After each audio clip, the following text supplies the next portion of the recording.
Good evening. My name is Ian Peters. This is my session 3 speech on African masks.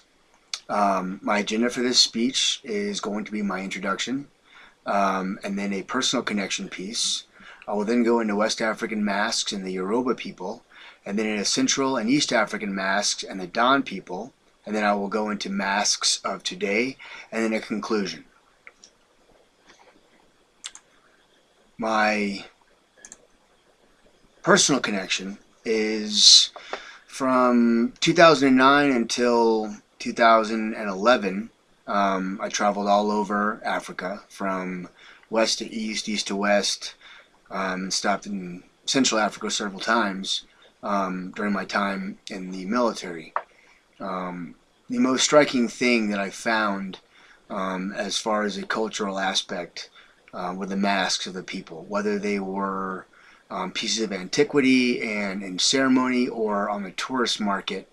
I found the masks aesthetically beautiful pieces of art, and obviously pieces of tradition that were cared for, and even though replicated, still resonated periods of religious understanding, cultural belief, and social emotion.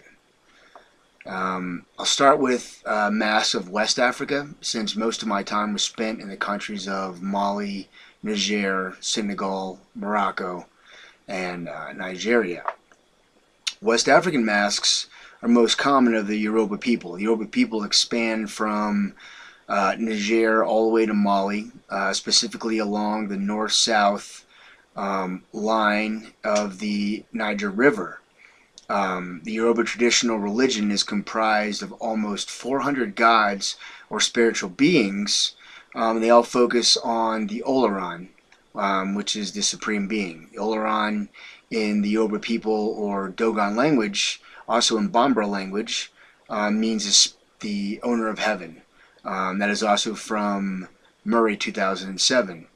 The Oloran holds the top of the pyramid of spirits in the hierarchy of the gods in the West African tradition.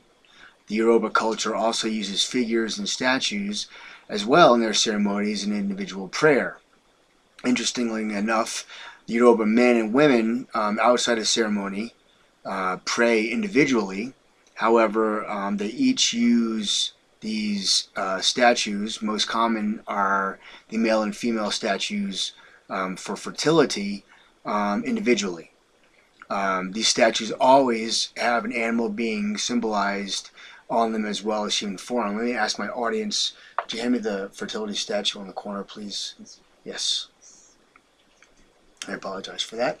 This is an example of a Yoruba female statue for fertility. As you can see, it's in the female form, and on her headpiece is a bird, one of the African birds. So we see the human form also with a natural animal appearance included.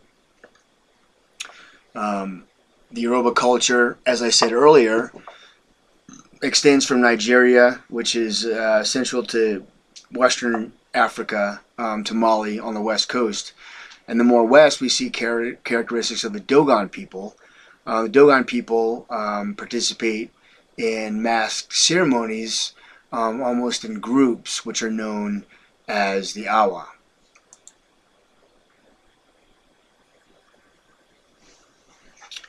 The Awa of the Dogon people conduct most famously a ceremonial death dance, which they conduct at funerals, and the dances with the masks themselves tell myths of life and death.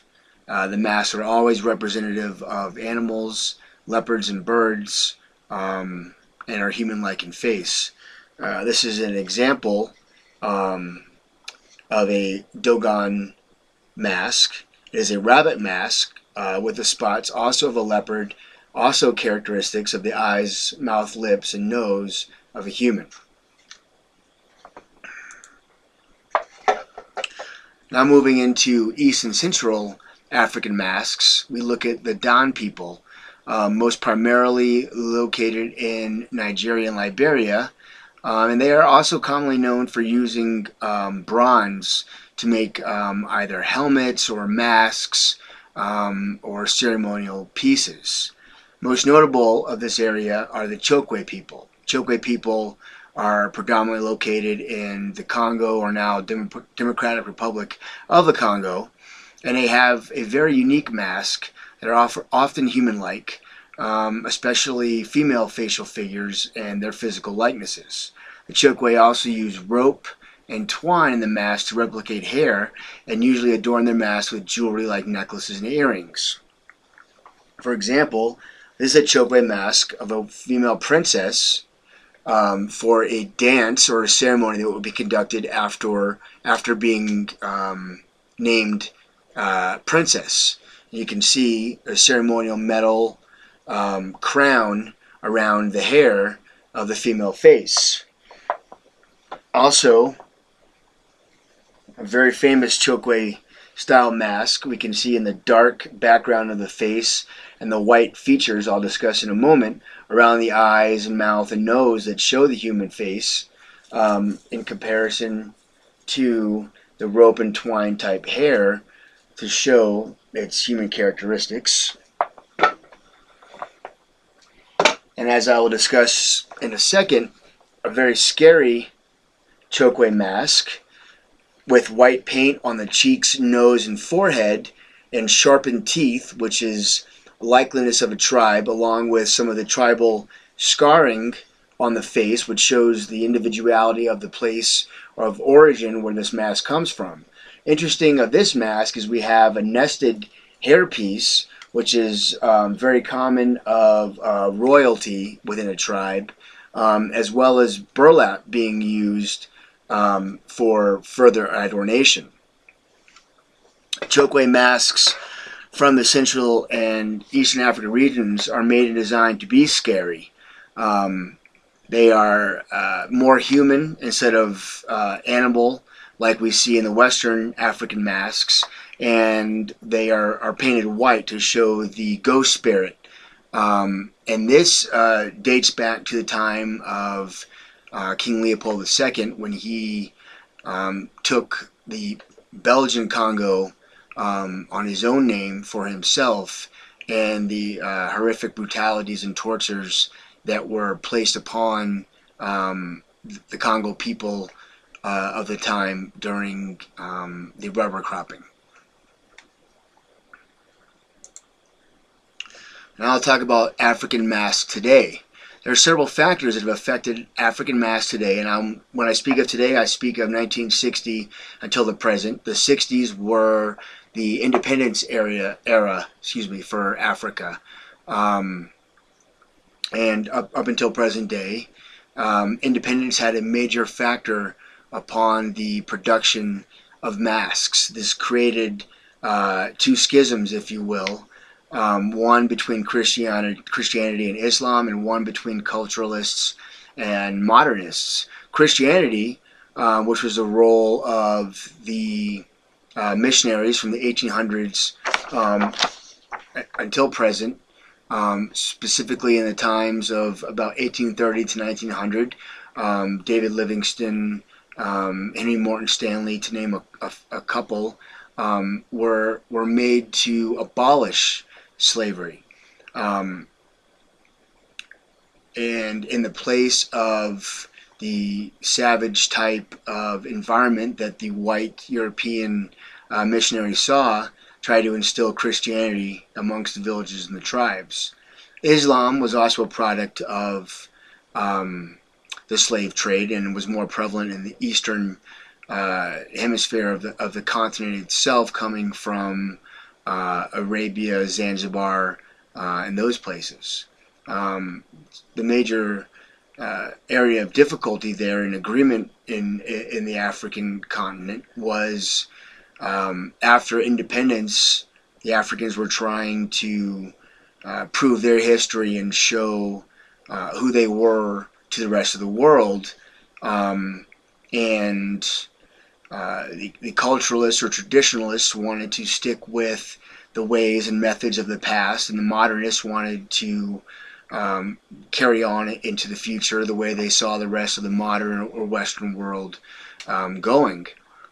Key to note in that, for example, and this is a modern mask from Kenya. You can note its vibrant colors and scant design, along with the beadwork. It's very thin in architecture. However, it is of the Kikuyu tribe, which is the second largest tribe in Kenya, next to the Maasai. And the Kenya recognized 9 categories of magic besides charms, which are protective magic, and sorcery being destructive magic, and strange powers by no means limited to the witch doctor, but are freely applied by all. The tribes of Kenya in Eastern Africa are very into a form of African witchcraft, witch doctors, so to speak, and that is from Peter Matthiessen. Another important factor that has greatly affected the African mask of today and their production of the tourist trade. Everyone that goes to Africa, specifically from America and the Europes, want to come home with a mask to put on their wall. And so they're being mass produced, and so their sense of actual religious core and cultural being is somewhat lost. The masks of Africa vary in design and color and shape and form and meaning from their physical location, predominantly West, Central, and East. Masks are a major part of religion, ceremony, and culture. Masks of Africa are also used to depict feelings amongst the people of oppression, joy, celebration, and loss. African states' independence, religious transformation and conversion, as well as Africanization, have surged in cultural shifts towards modernism, have altered not only the making of masks as culturally significant, but have become a huge part of the tourist and trade economies. Thank you.